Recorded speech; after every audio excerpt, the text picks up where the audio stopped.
Hi, welcome to episode number 10 of the Better Conversations podcast. We speak to the leaders of today so that the leaders of tomorrow can be inspired, enriched, and better than those who came before them. Today, I am with Lucia Csoma. She is a personal development coach with a background in leadership, growing a company of 100 people in her early 20s, leading product management for tech startups, and change management for top pharmaceutical companies. Now she is running her coaching business to support people to reach their ultimate goals by identifying and removing the barriers that get in the way of their success. Hi, Lucia, how are you? Hi, Davian. I'm very good. How are you? I'm doing well, thanks. How's your day? What did you do today? Today, I'm succeeding my second day in a challenge of 55 days of Oh, doing. I wow. have 4 things that I'm tracking that are a little bit challenging, so I'm excited to start the day strong. Oh, great. What are those things? One is stretching twice a day, Yeah, showering first thing in the morning, not yeah, after I fed the dogs, and like first thing out of bed, going directly there. yeah. The next one is eating an apple or a fruit before I eat a sweet. Okay. Closing my rings and Yeah. exercising 6 times a week. Oh, Oh, and wow. drinking 2 liters of water. Yeah, those Yeah, few things. yeah. That's great. That's great. So we normally get straight into it on the podcast. So the first turning point that you often speak about is meeting a lady in a waiting room with an insightful message for you. Would you like to go a little bit more in detail into that story and tell the audience a little bit about that? Yes, I love that story very much because it was really a turning point in my whole life, career Mm, included. I I was in my, I think, seven, early 20s, or it was before, 17, 18, and I had acne and I thought I'm a little bit overweight. yeah. And I was just waiting in the waiting room to have my nails done. And there was a lady Mm, there, and she said, "Oh, it's so great that you got rid of some complexes." Like we were talking, we were having a short conversation, and I told her the acne, and it was getting a little bit better. mm, And but I told her that now I feel like I'm overweight, and I don't feel good about that. And yeah. she assured me that I should not be worried about that, that I look okay, look good. But what she told me, what that was the turning point, is that, in life, what's most important is character. Like your Mm, youth, your beauty, everything that you focus now on your appearance, those will go away. But the yeah. character will be something that will stay with you forever. And that stuck to me. Mm, That made me wake up in the morning and look in the mirror and really question myself, do I like who I see in the mirror? I feel mm, like now it's time for me to invest in something that is long lasting and will never leave yeah. me, no matter how my face will look like, no matter how my body would look like, no matter what I acquire that is visibly, character Mm. is something that stays with me. So Yeah, and that's obviously a powerful message to hear at such a young age. How did that impact sort of your career and how you led teams? How did that impact maybe the way you led others? I think the most important thing is that I also try to look beyond appearances, get rid Mm, of or not get rid of, because we cannot get rid of our biases, but be aware of biases and look beyond. Try to know the person, get curious yeah. about a person, and not just look at appearances. And appearances, yes, they can be physical, but can be also the way we act, the way we talk. Does not Mm, necessarily mean that it's our character. yeah. So getting curious about the person, understanding where they are coming from, Mm, getting at the bottom of who they are. I think that's how I put that into practice in leadership. I think yeah. approaching with curiosity and knowing that there is more than just the appearance. Mm. I like that point about approaching with curiosity. And I guess what's one of the other things that you think is part of your character today that's really helped you be so successful? I think when I made peace with the fact that I need to be myself, and that's the best role that I can play. Yeah. I try to play other roles based on what I thought that people would like or would like to see, or what I thought would, I don't know, make me fit better, feel better, have more success. But when I realized that I can be myself, and being myself, I can perform at close to 100%. Yeah. That's what I think helped me a lot in being who I am now. That translated in authenticity, vulnerability, admitting when I'm wrong. Easier. It's not easy to admit, but it became easier to admit and just forgive myself, learn what I have to learn, and then move on and hope that in the future I will do better. Yeah, and I think this is a great way to lead into the second pivotal moment in your life. You spoke about authenticity, and our friends often play a huge part in allowing us to be our authentic selves. Would you like to tell the audience a little bit about the encouragement that you received from a friend as well in your life? Yeah. So I grew up being told that I cannot do that much, that I'm not capable.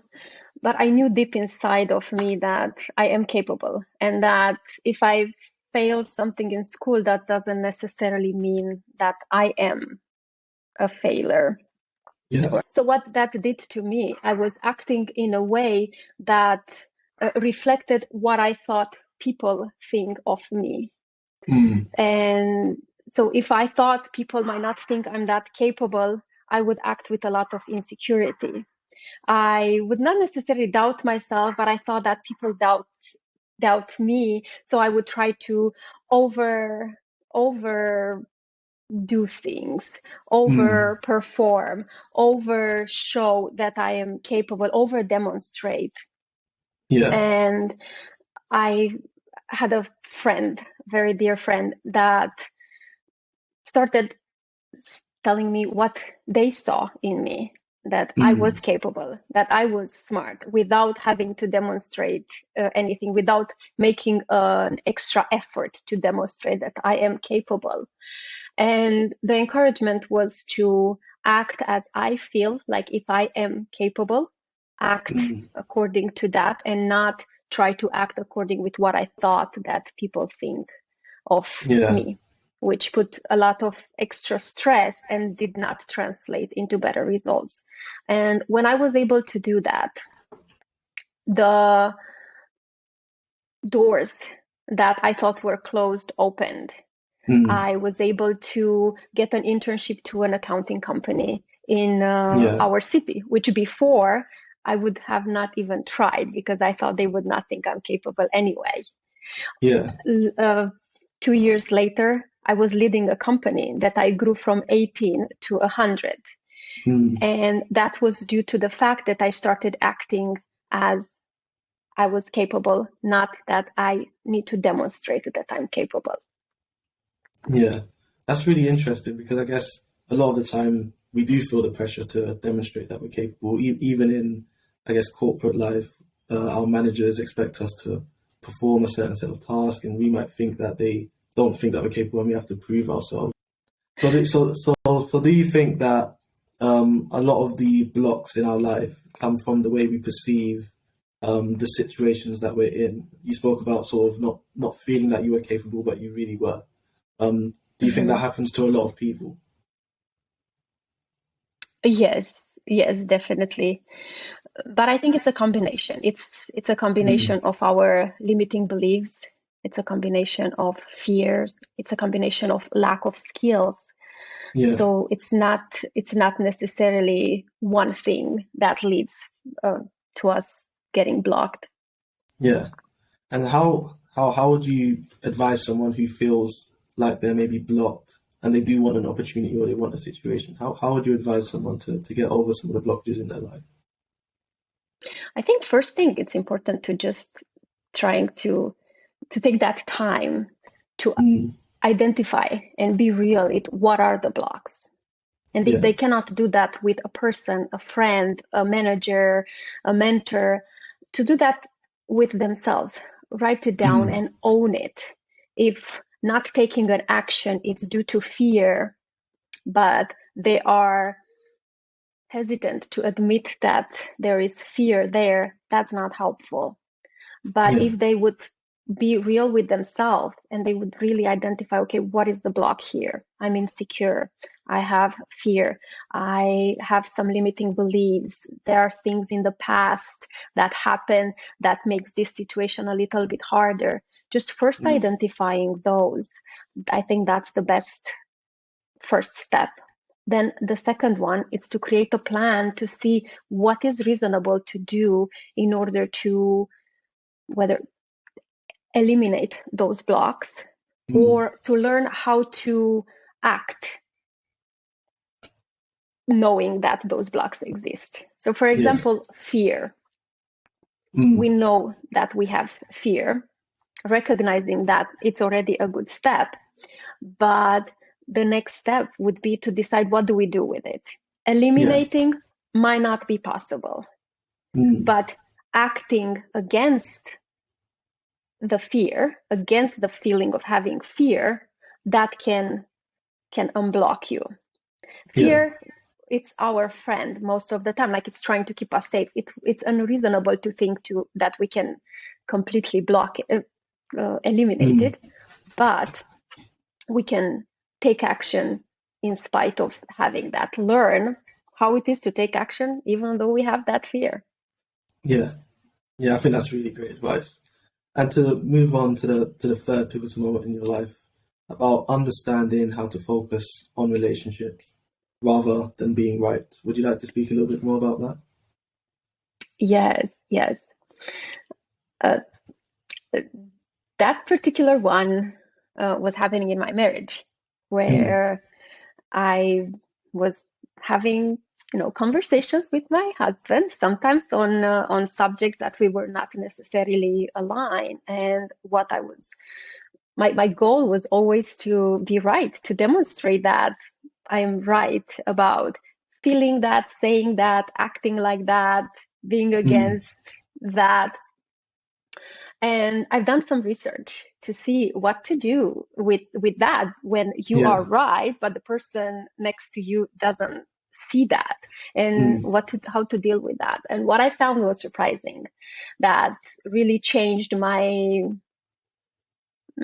relationship with my husband from day and from night to day, to call it like that. But also helped me in the other relationships as well, like professionally.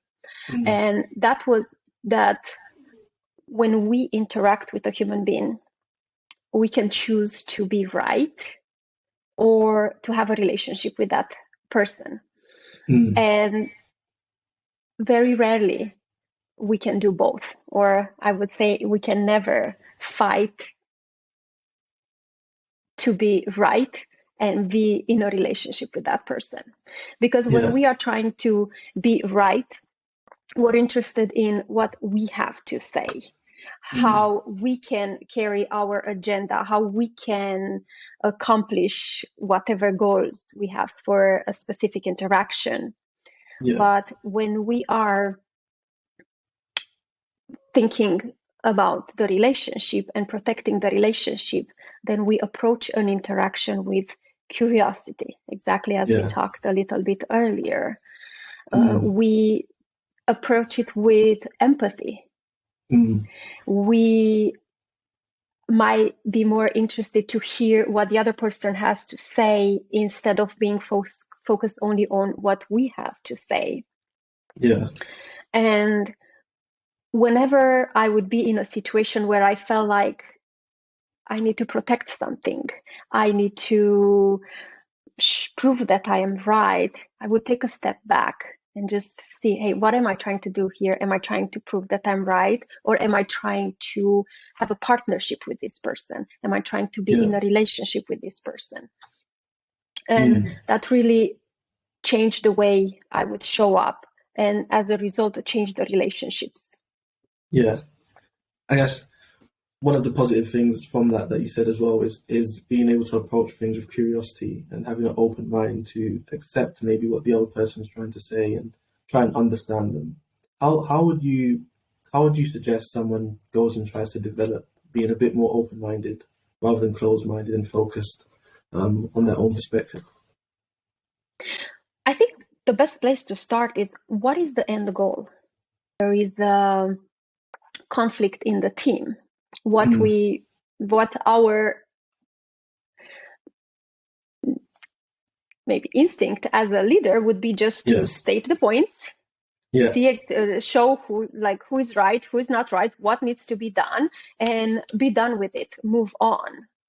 But that is just focusing on being right. They are right in saying what is the situation. They are right in showing exactly what are the points. Very likely those actions, if they would be taken, would lead to results. The problem is that people do not act on that very well. So as a leader, to focus on what is the goal. The goal is to have the two teammates collaborate together again, solve that conflict. That is the time when a leader can take a step back. They can try to listen, not try, actually listen, both parts, be impartial, and focus on what is the goal, not how they can demonstrate that they're right and people just need to follow them. Yeah. And to end off, as we always do, thanks so much for all the insight that you've brought, and those 3 pivotal moments are definitely going to help others listening to this. And to end off, I guess one of the questions that we ask is, what is one thing you would advise your... There are many things that I would advise, but if I am to pick one, would be to act in your area of concern, of control, which is ourselves. Work on ourselves first, and we can, with our behavior, influence other people, but in the end, the only control that we can have on it's ourself. So that lesson I would have loved to know earlier, because it would have saved me a lot of frustrations when I was trying to control things that were uncontrollable by me. And if I would choose to switch to influence instead, which would mean for me to lead, for me to live in a way that is an example, for me to lead how I would have liked other people to lead and live, that would have been more effective than just trying to conquer what was impossible. Yeah. Thank you very much, Lucia, for all of your insights and your time. Is there anywhere where people can find you if they want to have a coaching session or they want to learn more about you? Yeah, thank you, Tavian. It was a pleasure to have this conversation with you. The best place to find me is on LinkedIn at Lucia Csoma. Yeah. Okay. Great. Thank you very much. And you've all just listened to another Better Conversation, and we hope to see you next time. Thank you. Thank you.